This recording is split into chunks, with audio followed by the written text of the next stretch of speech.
Olá, eu sou o professor Emerson Caetano e a gente vai trabalhar a disciplina Direito Administrativo aí para os vários concursos.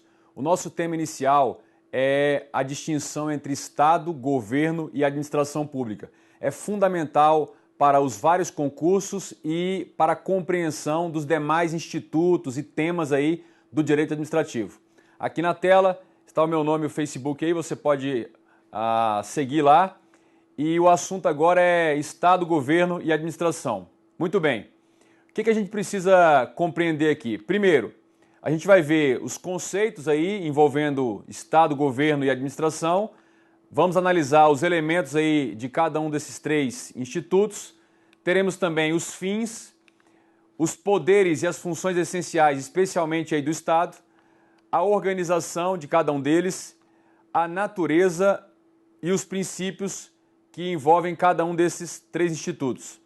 Bom, esses temas que eu mencionei aí são sempre cobrados aí na maioria dos concursos. Você pode pegar lá no programa da disciplina do seu edital de qualquer concurso, na maioria deles você vai encontrar esse tópico, Estado, Governo, Administração, e vai encontrar esses assuntos que são cobrados, exigidos. E sem contar que esses assuntos são fundamentais para você compreender outros institutos, outros temas no direito administrativo. Então vamos seguir aqui com a nossa análise. Muito bem. A respeito do Estado, a gente precisa ver aí o conceito de Estado. Mas antes de entrar propriamente no conceito de Estado, eu vou precisar que você tenha uma noção razoável, uma noção mínima, básica, sobre a teoria geral do Estado. Então vamos fazer aqui um pequeno resumo, bem sintetizado, do que é essa lógica aí da teoria geral do Estado. Vamos abrir aqui a nossa tela branca para fazer aqui a explicação. Vamos nossa tela branca, e aí a gente vê o seguinte, vamos colocar aqui. Então a gente vai colocar aqui um resumo, o nosso resumo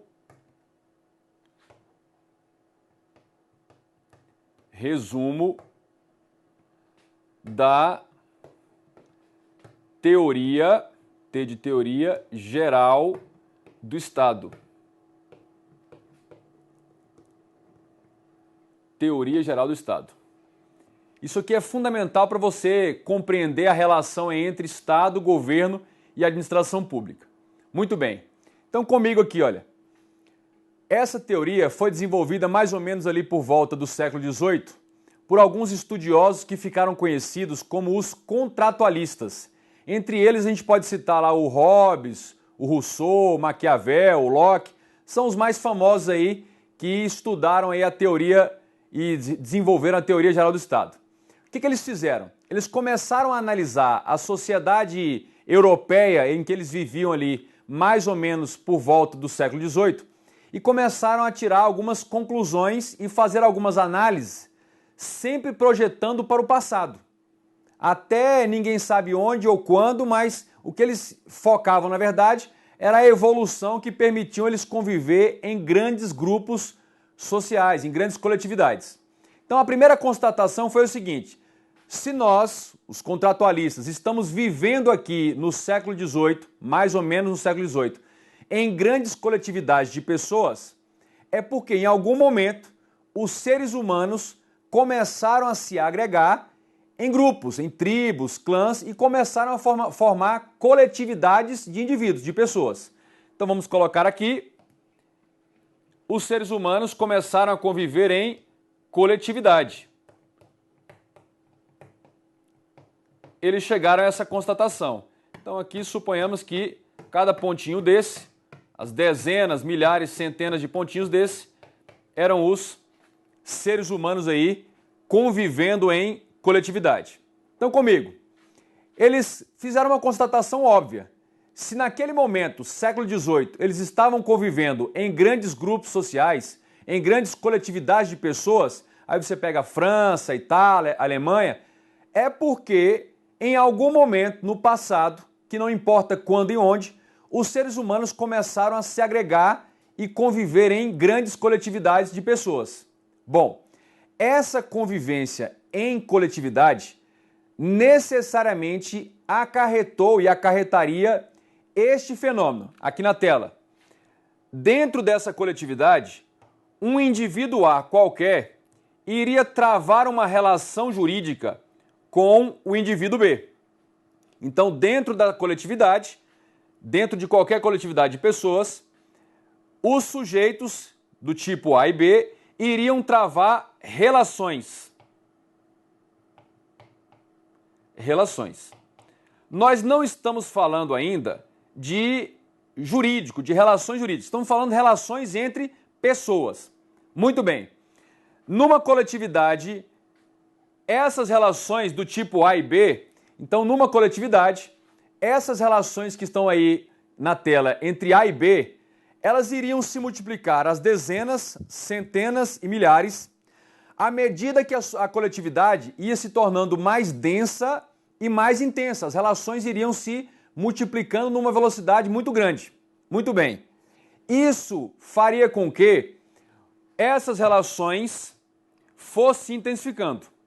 O que aconteceu? Esses tais contratualistas perceberam a partir da observação da coletividade em que viviam no século XVIII, que desde a origem uma coisa inevitavelmente ocorreu e iria ocorrer. Qual coisa? Uma parte das relações entre A e B inevitavelmente iria descambar para esse problema aqui. Qual? O indivíduo A diria: X é meu. O indivíduo A diria: X é meu. Já o indivíduo B diria: X não é seu não, X é meu.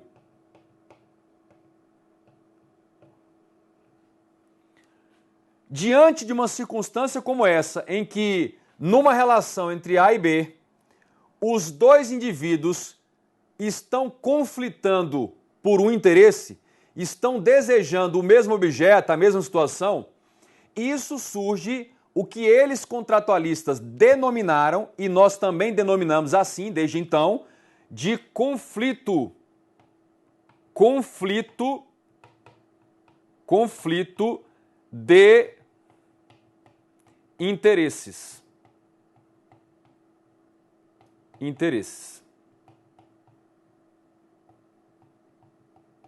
Conflito de interesses. Comigo. A convivência em coletividade, nas coletividades de pessoas, a convivência entre A e B e entre os vários indivíduos, iria necessariamente acarretar as chamadas relações intersubjetivas, as relações entre dois sujeitos, do tipo A e B. Essas relações iriam se multiplicando às dezenas, centenas e milhares, até milhões, à medida que as coletividades se tornavam muito mais numerosas, muito mais populosas. Acontece que, desde a origem, nessas coletividades de pessoas, as tais sociedades, uma parte das relações entre A e B, uma parte dessas relações iriam descambar para uma relação conflituosa. Comigo na tela. É quando o sujeito A, o indivíduo A, diz que X é dele e o sujeito B diz: não, não é seu, não, é meu. E aí está estabelecido o conflito de interesse. Muito bem, comigo. Esse conflito de interesse gera um transtorno dentro da coletividade que pode e certamente coloca em xeque a subsistência harmônica dessa coletividade. A situação pode gerar tamanho transtorno e incômodo que pode gerar até o interesse de membros dessa coletividade de desfazerem o grupo, cada um seguir a sua vida, porque a convivência harmônica é fundamental para a subsistência, a continuidade dessa coletividade. Muito bem, então esses tais contratualistas, os estudiosos lá do século XVIII, começaram a analisar e tentar identificar como esses conflitos, ao longo do tempo, vinham sendo desfeitos dentro da coletividade para que a coletividade subsistisse, permanecesse com uma harmonia mínima, com uma paz social mínima. Caso contrário, a perpetuação, a permanência desses conflitos, a multiplicação desses conflitos dentro da coletividade iria gerar uma desagregação social, a tendência de cada indivíduo procurar o seu rumo e desfazer a coletividade. Muito bem. Os tais estudiosos contratualistas identificaram inicialmente uma primeira forma, um primeiro mecanismo social, racional social, para desfazer esses conflitos. E eles chamaram essa forma, esse mecanismo de autocomposição. Autocomposição. Autocomposição. Comigo aqui. Você já deve estar se falando aí, nossa, esse professor é ruim demais, ele está falando, ninguém está entendendo nada. Calma. Eu estou montando um quebra-cabeça lógico para demonstrar a você, para mostrar a você uma situação fictícia, abstrata, uma coisa que só existe no mundo das ideias, que é essa noção de Estado. Eu preciso disso e você precisa muito mais. Então, paciência, que nós estamos montando aí um quebra-cabeça lógico e teórico, que ao final você vai permitir você compreender plenamente de onde nasce essa ideia teórica, fictícia de Estado. Muito bem, voltando aqui. Então, o conflito, primeiramente, os teóricos disseram, os contratualistas, ele era resolvido, os conflitos eram resolvidos pela autocomposição. O que é isso, autocomposição? Comigo. A autocomposição é quando os próprios sujeitos conflitantes, A e B, diante desse conflito estabelecido entre eles, eles próprios, racionalmente, voluntariamente, ambos, necessariamente ambos, buscam por si mesmos uma solução pacífica, harmônica para esse conflito. Eles mesmos buscam um consenso, uma harmonização. De que maneira isso poderia ser feito? Poderia ser assim, o sujeito A renuncia a X e deixa com B, e aí desfaz o conflito. Ou então o sujeito B voluntariamente renuncia a X e deixa com A, e aí desfaz o conflito. Ou então A e B chegam a um tipo de acerto, de ajuste qualquer, que permitem eles desfazer o conflito e um deles ficar com X ou parte de X. Muito bem. Essa é a autocomposição. É a forma mais antiga e mais elementar, socialmente desenvolvida pelos indivíduos, para que eles próprios, por si mesmos, os conflitantes, resolvessem aí o conflito e aí restabelecesse a harmonia, a paz no convívio dentro da coletividade. Muito bem. Acontece que nem sempre os sujeitos A e B estão com o coração aberto, estão de peito aberto, de boa vontade para desfazer o conflito. Basta um deles falar, não estou nem aí, não quero resolver na paz, no amor de jeito nenhum. Basta um deles não estar predisposto a uma solução harmônica para que a autocomposição não resolva, não se aplique. E aí, para essas situações em que o conflito não chegava a uma solução pela autocomposição, é que os tais contratualistas começaram a queimar a massa cinzenta, começaram a refletir e tentar encontrar como que a sociedade chegou à solução de conflito sem a autocomposição. Porque se eles estavam ali no século XVIII, em grandes coletividades de pessoas e vivendo dentro de uma certa harmonia, de uma certa paz social, é porque eles encontraram esse mecanismo. E eles começaram a refletir e observar para o passado e tentar identificar que mecanismo foi esse.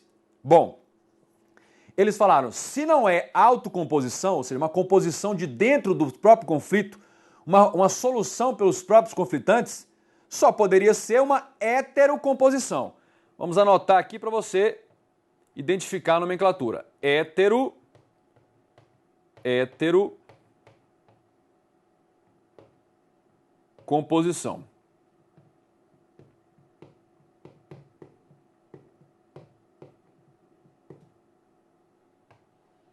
Heterocomposição. Tudo bem? O que é a heterocomposição? O que seria isso? É quando a composição, a solução do conflito, vem por alguém que esteja de fora para dentro, de fora da relação conflitante ou conflituosa. Mas só que para isso, para que haja uma heterocomposição, era preciso a existência de algo ou de alguém que pudesse se sobrepor, tivesse poder, autoridade, para se sobrepor aos indivíduos conflitantes. E aí, os tais contratualistas deveriam identificar, ou buscaram identificar, que elemento é esse, que autoridade, que poder é esse que se sobrepunha aos indivíduos. Porque, em tese, dentro da coletividade, todos os indivíduos se equivalem. Naturalmente, a gente teria aí, ou socialmente, uma equivalência entre os indivíduos. Então, em tese, o mesmo poder que o sujeito A tem em relação a B, B tem em relação a A, até ao extremo de um tirar a vida do outro. Mas, em tese, os indivíduos se equivaleriam ali na coletividade.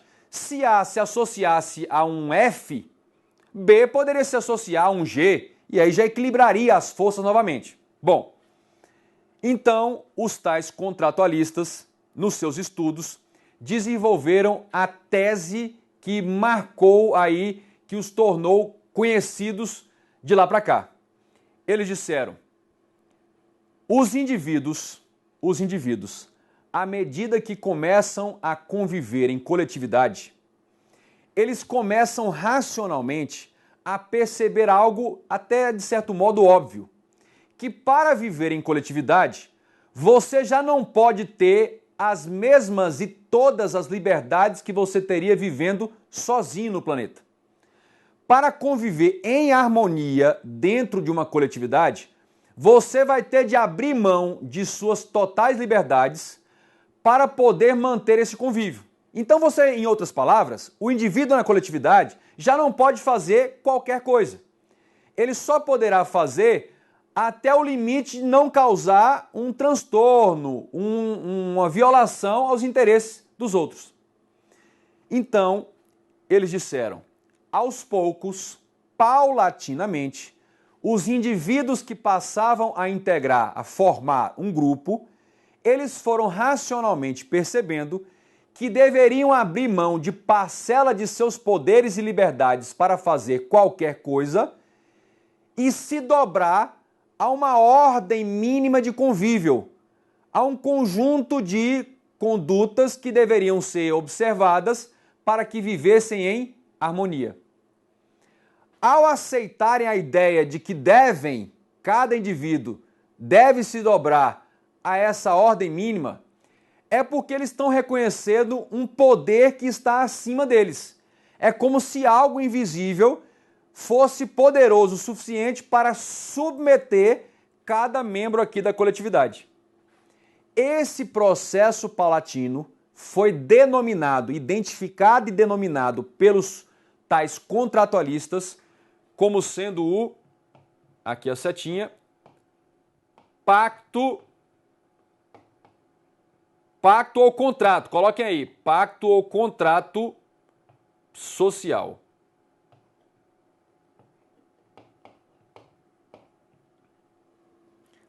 Quero registrar que a minha letra não é maravilhosa, vou ditando então o pacto social, mas você tem toda a obrigação de construir as suas anotações com a letra de forma perfeita ou aquela letra de casamento, coisa bem organizada.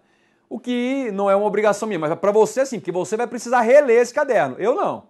Eu já estou com tudo na cabeça, tranquilo, mas você faça aquela letra de casamento. Mostra para o pai, para a mãe que a videoaula está sendo produtiva, que você fez um material bem bonito. Muito bem, voltando. Esse processo paulatino que aos poucos gerou esse pacto social. Não foi uma reunião, uma votação. As pessoas foram aderindo paulatinamente à ideia de que deveriam se submeter a uma ordem mínima de convívio para estruturarem uma sociedade, uma coletividade harmônica. Então, é como se cada indivíduo estivesse se dobrando a um poder acima deles. Esse poder imaginário que eles aceitavam, não é um poder real, é uma coisa que eles passaram a aceitar. Esse poder é capaz de solucionar os conflitos. Esse poder é capaz de solucionar os conflitos. Eu já até imagino que você continua ainda meio viajante e fala, esse professor, meu Deus do céu, não estou entendendo nada. Vamos fazer assim? Vamos resumir isso aqui numa situação, numa metáfora concreta. Imagine aí na sua casa, pense aí com você mesmo, a seguinte situação. Imagine uma tribo indígena que teve quase nenhum contato com a sociedade como nós a conhecemos agora. Quase nenhum. Bem rudimentar. Bom, lá nessa tribo que você está imaginando, tem um grupo de indivíduos convivendo numa coletividade. Podem ser com 10 índios, com 100 índios. Há uma coletividade. Onde há 2 ou mais, há essa coletividade. Beleza. Lá nessa tribo que você está imaginando, existe um poder, algo que se sobrepõe a cada um dos índios? Sim. Aqui eu estou imaginando aqui também. Sim. Bom, quem é esse poder aí na tribo que você está imaginando? Quem é esse poder que submete cada um dos índios para que eles possam ter um comportamento harmônico dentro do grupo? Pasmem, se você pensou o cacique, o chefe, o pajé, você errou. Esse poder não é o cacique, não é o pajé, não é o chefe. Ele não é o poder. O poder é algo que está dentro da cabeça dos índios. O poder é um processo intelectual em que os índios racionalmente aceitaram a ideia de submeter a algo para que eles possam conviver numa certa harmonia. E aí depois eles escolheram um dos membros, pode ser mais antigo, que carregou a tora mais... Escolheu um dos índios para exercer esse poder. E aí ele se tornou o cacique, o pajé, o chefe. Mas não é ele o cacique, o poderoso. Até porque se juntar os outros 70, 100 índios, dá uma taca nesse cacique e joga para fora, afoga no rio. Então o poder, essa ideia desse poder que está submetendo o grupo, é uma ideia fictícia. É uma aceitação paulatina dentro da cabeça dos índios.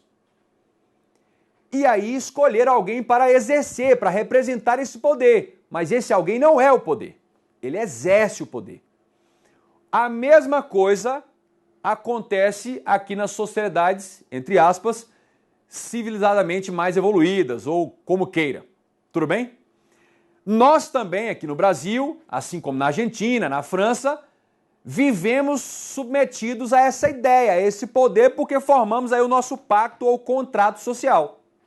Agora, desde o século XVIII, os teóricos identificaram esse poder que eu creio ter mostrado a vocês, essa coisa fictícia, e eles denominaram esse poder de Estado.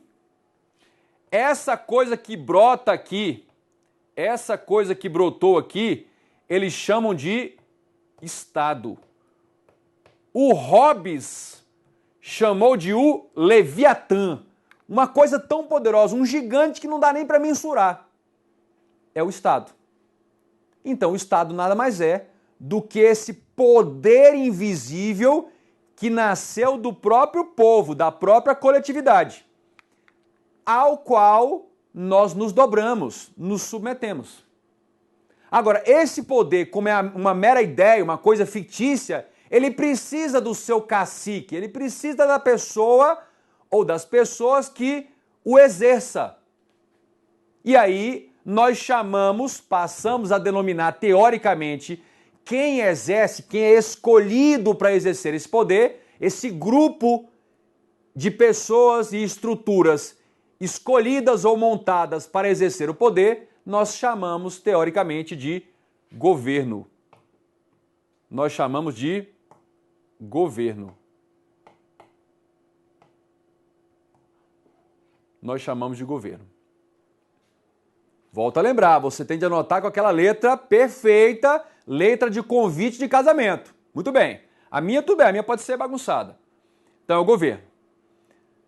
A coletividade, voltando, recapitulando, coletividade se organizou social e politicamente, paulatinamente foram aderindo àquela ideia de se submeter a uma ordem, isso deu origem ao pacto social, ou contrato social, fez surgir um poder acima de cada um dos indivíduos e da coletividade deles, indivíduos. Esse poder que nasce passa a ser denominado teoricamente de Estado. Esse Estado está sob o comando, esse poder chamado Estado é exercido, está sob o comando de alguns escolhidos que a gente chama de governo, elemento de governo. Agora, esse Estado se manifesta concretamente para realizar o interesse coletivo, ele se manifesta concretamente por meio de uma estrutura que a gente chama de a máquina administrativa do Estado. Essa estrutura a gente vai chamar aqui, resumir como ADM, que é a administração. É uma estrutura organizada e montada de órgãos, de entidades que são pessoas jurídicas autônomas e de agentes, principalmente, que organizadamente vai se manifestar exercendo alguns poderes estatais com o objetivo de realizar o interesse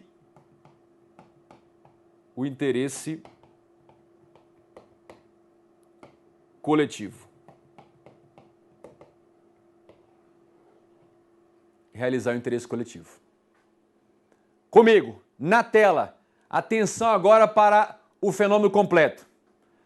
Aqui, os indivíduos em algum momento, no tempo e no espaço, que não importa quando, começaram a conviver em coletividade. Essa convivência coletiva deu origem a relações entre sujeitos, entre A e B. Parte das relações descambaram aqui, parte das relações descambaram aqui para um conflito de interesse, aqui o conflito de interesse. Esses conflitos de interesses colocavam em xeque, em conflito, a convivência coletiva. Como esses conflitos vinham sendo resolvidos? Uma primeira forma, a forma natural, social natural, autocomposição. E a outra, a heterocomposição. Mas a heterocomposição, comigo, a heterocomposição pressupunha um elemento externo que se sobrepusesse, aliás, aos indivíduos. E aí veio aquela ideia do pacto ou contrato social, que deu origem a esse poder, chamado Estado.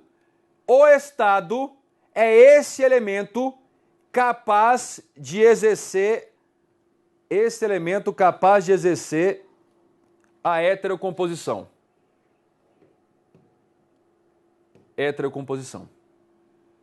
Então, nasce aí essa estrutura e ela agora, sob o comando do governo e atuando pela máquina administrativa, estrutura administrativa, ela pode agora apresentar uma solução para o conflito, dizer que X fica com A ou com B e impor, tem o poder para impor a solução aos dois, que devem se dobrar, se submeter à solução. E aí, com isso, ocorre aí a heterocomposição. Detalhe, para que o Estado exerça a sua função de Estado-juiz, Estado-jurisdição, para que ele venha com a sua solução de heterocomposição, basta que um dos conflitantes se dirija ao Estado e peça ao Estado: Estado, eu quero que você resolva esse conflito entre mim, o sujeito A, e o sujeito B, que não está querendo chegar a nenhum tipo de acordo. Basta um deles requerer o Estado, que aí o Estado exerce aí o seu monopólio da jurisdição e vai apresentar a solução. E aí agora eu já não preciso mais da autocomposição apenas para resolver. A autocomposição continua existindo, mas não se chegando a uma solução do conflito por autocomposição, qualquer um dos conflitantes que primeiro pedir ao Estado a solução, o Estado vem com a solução. Claro que aquele que pedir ao Estado, o sujeito que primeiro pedir ao Estado, não necessariamente vai ganhar o X. Pode ser que ele peça e o Estado diga: não, a razão é com outro sujeito. Mas isso não importa, mas ele vai solucionar o conflito. E aí nasce o Estado.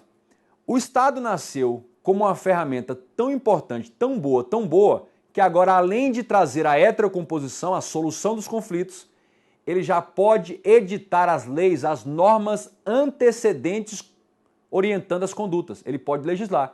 E já pode administrar também os interesses coletivos. Então nasce com a função de legislar, administrar os interesses coletivos, os serviços coletivos e julgar. A gente trata disso mais à frente. Mas essa aí é a ideia, é o resumo da teoria geral do Estado. Lembrando que governo e administração estão intimamente correlacionados, mas não são a mesma coisa. A gente vai diferenciar isso aí, é muito importante. Muito bem, encerramos aqui o nosso primeiro bloco. Tivemos aí uma boa noção da teoria, do resumo da teoria geral do Estado, com a noção suficiente aí para os concursos, para compreender a matéria do que é o Estado, o que é o governo e o que é a administração pública. No próximo bloco a gente continua para desenvolver cada um desses elementos aí do direito administrativo.